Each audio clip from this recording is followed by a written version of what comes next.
He said it was fake, just pretending, but I fell for him, and he chose her in front of everyone. He told me it was fake before he ever told me his name that day.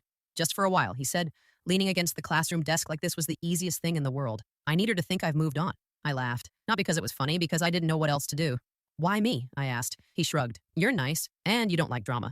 That should have been my first warning. We barely talked before that.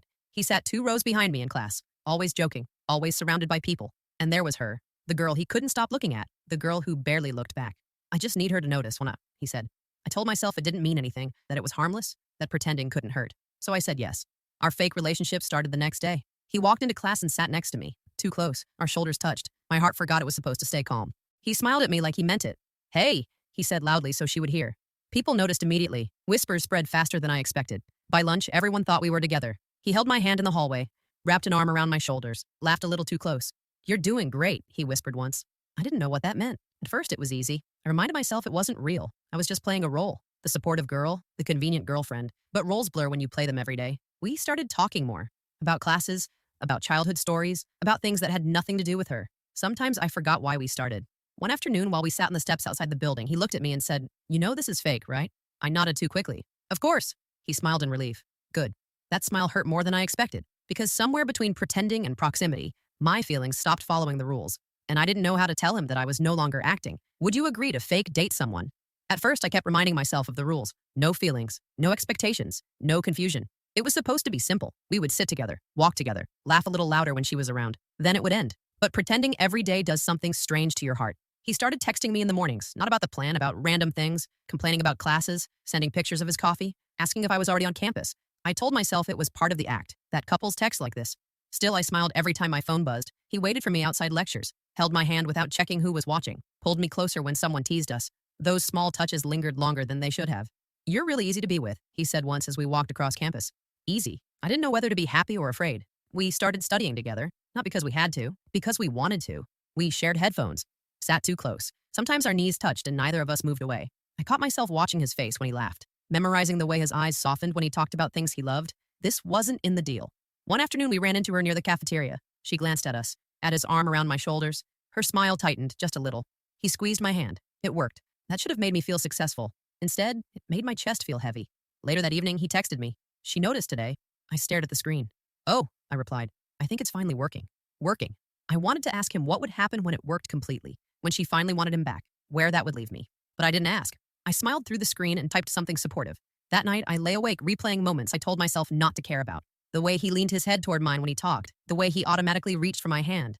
I wondered if he did that with her too. The next day, he brought me a snack he knew I liked. For my girlfriend, he said jokingly. My heart didn't hear the joke. I tried to remind myself that this was temporary, that feelings grow when you don't guard them. And I had stopped guarding mine. I was falling for someone who never promised to catch me. And the worst part was how normal it all felt. Like this could be real if I let myself believe it. Like maybe he was forgetting the plan too. But every time I thought that, he mentioned her, casually, briefly, like a reminder I wasn't supposed to forget. That was when I understood something painful. I wasn't pretending anymore.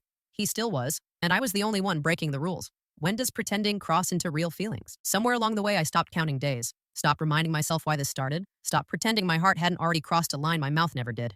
People treated us like something real now. They smiled when they saw us together, asked how long we'd been dating, teased us about being inseparable. He laughed it off easily. I laughed too, but my laughter stayed in my chest instead of reaching my eyes. He had started doing things that felt too natural to be fake, waiting for me after class even when she wasn't around, saving me a seat, calling me when he was bored. Once he said my name softly while I was talking, just to get my attention. That moment stayed with me longer than it should have. I kept telling myself not to read into it, that he was just comfortable. That comfort didn't mean commitment, but comfort feels a lot like love when you're not careful. One evening, we were walking back from campus when it started raining, not heavily, just enough to slow us down. He pulled me under the small shelter of a tree and laughed. This is kind of romantic, he said without thinking. My heart missed a step. Yeah, I said, pretending it didn't matter. We stood close, too close. I could hear his breathing, feel the warmth of him. For a moment, it felt like the world had forgotten why we started pretending. Then his phone buzzed. He checked it, smiled. She texted me, he said. Just like that, the moment disappeared. I nodded, forced myself to step back. The rain suddenly felt colder. That night, I stared at my reflection and barely recognized the girl looking back. She looked hopeful. That scared me. I tried setting boundaries after that, small ones. I answered slower. I pulled away first. I told myself I was protecting my heart, but he noticed. You've been quiet lately, he said one afternoon. Did I do something wrong? I wanted to tell him everything, that pretending was hurting, that I was falling, that I needed to stop before I broke completely. Instead, I smiled and said, just tired? He nodded, accepted it easily. That hurt too. A few days later, he told me about an upcoming school event. Big, loud, full of people. I'm going to ask her to come, he said almost casually. But you'll still come with me. You know, for show. For show. I felt something tighten inside me. Okay, I said. That word tasted bitter. That night, I finally admitted the truth to myself. I had broken the first rule. I had let something fake become real without asking if he was ready to do the same. And the scariest part was that I didn't know how to stop anymore. Because somewhere between borrowed moments and borrowed affection, I had started hoping he might choose me without being asked. And hope, once it grows, is hard to quiet. Is hope dangerous in fake relationships? The week before the school event dragged like a heavy cloud. I tried to keep busy. Homework, clubs, my part-time job, anything to avoid thinking about him and her and the lie I had started to believe might be real. Every time I saw him in the hall, he smiled at me like we had a secret. His hand brushed mine sometimes in passing. Small touches that made my chest ache and reminded me why pretending had already failed. You ready for the event? He asked one afternoon as we walked together. I nodded, forcing a casual shrug. Yeah, I guess. Good, he said. It's going to be fun. And don't worry, everything will go as planned. I laughed softly. Sure, as planned. That laugh was hollow, because I had started to imagine things I knew weren't part of the plan. Imagined moments where he might look at me the way he looked at her. Imagined a night where pretending wouldn't hurt. Mira noticed my quietness. She didn't ask questions. She never did. Her sharp eyes just followed me. Her subtle smiles reminded me that she already suspected more than I wanted her to know. I spent the next few days picking my outfit carefully. Nothing too flashy. Nothing too plain. Comfortable but noticeable. A compromise between standing out and blending in. When the night arrived, the gym was decorated with glittering lights. Music echoed in the background. Everyone was dressed to impress. My stomach twisted with anticipation and dread. He appeared in the doorway, smiling easily. He was taller than I remembered, more confident. His hand reached for mine automatically. The touch made my heart race. Ready? He asked. I nodded. We walked in together. Eyes followed us. Whispers floated across the room. The effect of our fake relationship was undeniable. People thought we were together, and I hated that it felt real to everyone but me.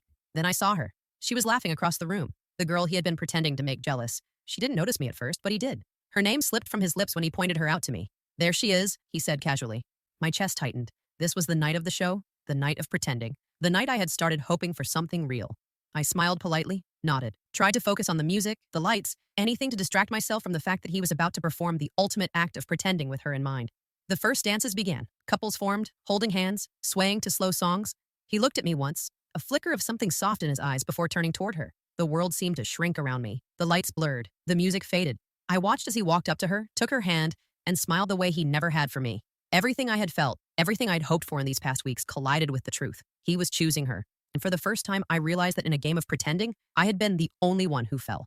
How would you handle seeing him choose someone else? I stood frozen near the edge of the dance floor, clutching my clutch a little too tightly, pretending to sip from my drink while my chest ached in ways I didn't know were possible. I had known this night could hurt me, but seeing it happen so casually, so openly, made my heart feel like it had been pulled out and left dangling. He laughed with her, looked into her eyes like the world had shrunk down to just the two of them. My hand twitched at my side, wanting to grab his, to stop the scene, to rewrite the night entirely, but I didn't. I couldn't, because I knew it wasn't real for him. It was only real for me. I told myself to step back, to breathe, to let it go. But every instinct screamed otherwise. I remembered how it had started, the fake dating arrangement. His words when he first asked me, "It's fake. Don't get attached." And I had laughed, foolishly, naively, believing I could follow the rules, believing I could keep my heart safe. Yet here I was, heartbroken, exposed, and entirely alone. She looked at him and smiled in that effortless way that made people turn their heads. And he responded with a warmth I had longed to see for weeks, the warmth that had always been reserved for her. I blinked, trying to convince myself that this was just part of the plan, that the game was working as intended, that I had agreed to this, that it was supposed to hurt a little. But the truth was sharper than I expected. I had never been playing the game. He had been. I had been falling in love with someone pretending, someone who had no intention of pretending back. A few of our friends approached, chatting casually, laughing, oblivious to the storm in my chest. I forced a smile, nodded, exchanged pleasantries. My voice felt hollow. My words sounded like echoes of someone I no longer recognized. Then he glanced in my direction, briefly, not long enough to meet my eyes, just enough to remind me of the connection I had imagined, of the closeness I had felt when we weren't performing for her. It broke me further. I retreated to a quieter corner of the room, away from them, away from the lights and music and laughter, away from him. I sank onto a bench, shoulders hunched. I let the tears come quietly, refusing to let anyone see. And as I sat there, I realized something important. This wasn't about jealousy anymore. It wasn't about pretending. It wasn't even about him. It was about me, about understanding that I had allowed myself to hope in a game that was never meant for me to win, about learning that feelings aren't bound by rules, plans, or intentions. They simply exist, and they often hurt the most when they are one-sided. I promised myself then that I wouldn't vanish entirely, that I would survive this, that I would find the strength to step out of his shadow and reclaim the girl who had been caught between pretending and reality. But in that moment, all I could do was watch him dance with her and feel the weight of a love I had never been allowed to fully share. Would you stay in a fake relationship if you were the only one falling in love? I didn't leave immediately. Somehow, my legs refused to move. I stayed on that bench, letting the music wash over me while he laughed with her like none of it had ever mattered. Each beat of the song was a reminder of how much I had invested, how much I had allowed myself to hope, and how cruelly reality had reminded me that this was never for me. People walked by, chatting, holding hands, oblivious to my heartbreak. I felt like a ghost in my own life, invisible and unmoored. Eventually, I stood, slowly, tentatively. My legs were stiff, but I forced myself to take one step, then another. Away from him, away from her, away from the life I had imagined in those past few weeks. I stepped outside into the cool night air. The gym doors closed behind me with a soft thud, shutting out the laughter, the music, and the illusion of what could have been. I took a deep breath, letting the cold air fill my lungs and chase some of the ache from my chest. I replayed everything in my mind, the fake dates, the hand-holding, the whispered conversations, the way I had laughed and smiled and let my heart believe something that never existed. I realized then that I hadn't lost him to her. I had lost him to the truth of who he really was and who I had allowed him to be in my life. I didn't want to think about anger, but it came anyway. Not toward him, not toward her, toward myself, for giving so much of me to someone who never asked for it, for hoping that a fake relationship could become something real, for allowing my heart to break quietly while I kept pretending everything was fine. Yet as the initial shock faded, I found a strange kind of clarity. Pain has a way of cutting through illusions, and in that clarity, I saw something important. I was stronger than I had believed. I had let myself care deeply, yes, but I had survived the moment of ultimate disappointment, and surviving is the first step to reclaiming yourself. I wiped my tears and let the night swallow the grief. My phone buzzed with messages from friends asking where I'd gone, if I was okay. I didn't answer immediately. I needed a few moments to remember who I was outside of this mess, outside of his world, outside of the game that had cost me so much emotional energy. When I finally replied, it was short and honest. I'm okay, just needed some air. And in that simple truth, I found the tiniest spark of freedom. He had chosen her. He had played the game exactly as he intended. But I had chosen myself, if only just now. And that choice, though quiet, felt like the first step toward reclaiming my heart, my dignity, and my ability to believe in love again, on my own terms. I promised myself I would heal, slowly, surely, but I would heal. And when I did, I wouldn't need anyone else's approval, attention, or affection to feel whole. This wasn't the end of my story. It was the beginning of something else. Have you ever been the only one falling in love in a fake relationship? The days after the event were quiet but heavy. Everyone else seemed to move on effortlessly. He and her were now inseparable in everyone's eyes. I passed them in the hall and he smiled politely, almost as if nothing had happened, as if the fake relationship hadn't ever meant anything beyond the plan. And maybe it hadn't for him. But for me, it had meant everything. I stopped thinking about what he wanted, or who he chose. Instead, I focused on myself. I found my own rhythms again. Mornings without waiting for a message. Nights without replaying every laugh and touch. Classes without glancing for him in the crowd. It was strange at first. Loneliness crept in like a shadow, reminding me of the spaces he had filled. But slowly, I realized those spaces were mine to reclaim. I started saying yes to things I wanted to do. Not for anyone else, not to be seen, not to be noticed. Just because I wanted them. I joined a new club, volunteered for a project I had always admired but never dared to pursue. I met people who didn't care about my role in someone else's story. They were interested in my own story. I practiced looking in the mirror and smiling at myself, not because I needed approval, but because I needed to believe I could be happy without someone else deciding my worth. Sometimes I thought of him, not often, not painfully, just fleeting memories of his laugh, the way his shoulder brushed mine, or that brief moment in the rain when pretending had felt almost real. I let those memories pass through me without holding on to them. A few weeks later, Mira approached me. Her face was kind, without smugness, without any hint of superiority. I hope you're doing okay, she said softly. I am, I replied, and meant it. Her eyes lingered for a moment. I know you liked him. I just didn't know how to say anything. I nodded. It's okay. I understand now. Understanding brought a strange kind of peace. I didn't have to hate them. I didn't have to blame anyone. What had happened was what had to happen for me to see the truth. Truth has a way of reshaping everything. It makes you realize which choices were yours, which feelings were yours, and which moments you allowed someone else to control. I realized that the pain I had felt wasn't because I had been too weak or too naive. It was because I had let myself care deeply. And caring deeply, even when it hurts, was proof that I had a heart capable of love, not just infatuation or convenience. For the first time in weeks, I felt lighter. Not entirely healed, but moving in that direction. I could breathe without waiting for permission. I could smile without forcing it. I could live without pretending. And slowly I began to believe that the girl who had been caught in someone else's plan could still find her own story. A story where love might come on her own terms, or not at all, but one she would never again let someone else write for her. Have you ever had to reclaim your life after being overlooked? The days turned into weeks, and life felt both strange and freeing. I no longer measured my happiness by his attention or her presence.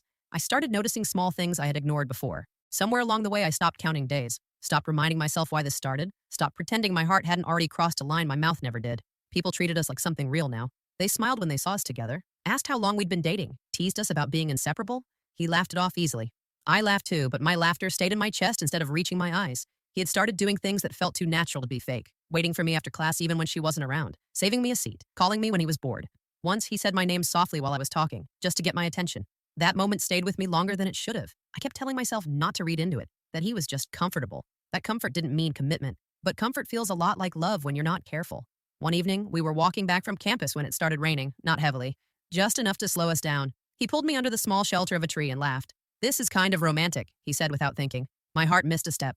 "Yeah," I said, pretending it didn't matter. We stood close, too close. I could hear his breathing, feel the warmth of him. For a moment, it felt like the world had forgotten why we started pretending. Then his phone buzzed. He checked it, smiled. "She texted me," he said. Just like that, the moment disappeared. I nodded, forced myself to step back. The rain suddenly felt colder. That night, I stared at my reflection and barely recognized the girl looking back. She looked hopeful. That scared me. I tried setting boundaries after that, small ones. I answered slower. I pulled away first. I told myself I was protecting my heart, but he noticed. "You've been quiet lately," he said one afternoon. Did I do something wrong? I wanted to tell him everything, that pretending was hurting, that I was falling, that I needed to stop before I broke completely. Instead, I smiled and said, "Just tired?" He nodded, accepted it easily. That hurt too. A few days later, he told me about an upcoming school event. Big, loud, full of people. "I'm going to ask her to come," he said almost casually. "But you'll still come with me. You know, for show. For show." I felt something tighten inside me. "Okay," I said. That word tasted bitter. That night, I finally admitted the truth to myself. I had broken the first rule. I had let something fake become real without asking if he was ready to do the same. And the scariest part was that I didn't know how to stop anymore. Because somewhere between borrowed moments and borrowed affection, I had started hoping he might choose me without being asked. And hope, once it grows, is hard to quiet. Is hope dangerous in fake relationships? Weeks turned into months, and slowly the sharp edges of that night began to dull. The sting of watching him choose her was still there, sometimes catching me off guard, but it no longer controlled me. I had begun to see life beyond the fake relationship, beyond the heartbreak, beyond the illusion that someone else's choice defined my worth. I started focusing on my passions, the things I had put aside while wrapped up in pretending. Art, writing, little projects that reminded me I existed outside of him. Each small accomplishment, each smile that came from genuine joy, felt like reclaiming a piece of myself I had lost. Sometimes I caught myself remembering how close we had been during the fake dating. The hand-holding, the whispered conversations, the laughter that wasn't entirely forced. And sometimes those memories stung. But instead of pain, I felt gratitude. Gratitude that I had allowed myself to feel, to love, to experience deeply, even if it had ended in disappointment. I even started to notice other people, not in a desperate way, not in a way that sought validation or replacement, just noticing smiles, kindness, shared jokes. The idea of love began to feel less like a trap and more like something I could experience freely, without fear. One afternoon, I ran into him again. He looked surprised to see me walking across campus alone, but there was no awkwardness, no tension. He nodded politely. I smiled back, not with longing, but with calm certainty. I didn't need his acknowledgement to know my own value. That night, I sat on my bed, reflecting on everything. I had learned so much, not just about him, not just about the pain of unrequited feelings, but about myself. I had learned that pretending to be something you're not can lead to real emotions, and that even when someone else isn't ready to reciprocate, your feelings are valid. I had learned that heartbreak doesn't have to break you completely. It can teach you, shape you, and make you stronger. I realized that letting go didn't mean forgetting. It didn't mean pretending it never happened. It meant acknowledging the experience, learning from it, and choosing to move forward. Choosing to exist fully in my own life, without leaning on someone else to validate me. By the end of that semester, I had grown in ways I never expected. I had shed the fear of being alone, embraced my own voice, and discovered strength I didn't know I had. The girl who had agreed to fake date him to make her jealous was gone. In her place was someone wiser, someone braver, someone ready to live her life on her own terms. And as I walked across campus one sunny afternoon, the breeze brushing against my face, I smiled. Not because of him, not because of her, but because of me. I had survived. I had learned. I had moved forward. And that was more than enough. How do you know when it's time to let someone go completely? By the time the next school event rolled around, I felt different. Not completely healed, not untouched by the memory of him, but lighter, stronger, more aware of my own worth. I walked into the room alone, without pretending, without hiding, and without any expectation that someone else's choice would define my night. People greeted me warmly. Friends I had spent time with after the heartbreak smiled and pulled me into conversations. Laughter came easily, not forced, not performative, but real. I realized I had forgotten what it felt like to exist for myself alone, to move through the world unburdened by pretending. I saw him across the room. He and her were there, laughing, holding hands. My chest tightened for just a moment, a reflex of memory, but it was fleeting. This time, I didn't need his attention. I didn't need validation from him or anyone else. I caught my reflection in a window and barely recognized the confident posture, the steady gaze, the girl who no longer hid behind a mask of usefulness or expectation. I smiled at her, me, and felt something I hadn't in months, pride. As the night went on, I danced with friends. I laughed at jokes. I shared stories. I even met someone new, someone kind and genuinely interested in me. There was no rush, no pressure, no pretending. It was simple and real, and it felt good. I thought back to the fake relationship, to the nights I stayed up overthinking, to the moments my heart had ached in silence, and I understood something essential. That heartbreak isn't a punishment, it's a teacher. It strips away illusions, shows you your own strength, and forces you to see the value of standing alone before you can ever stand with someone else. When I left the event that night, the cool air felt liberating. I walked home with my head held high, carrying no regrets, carrying no resentment, only lessons. I had learned to protect my heart without shutting it down.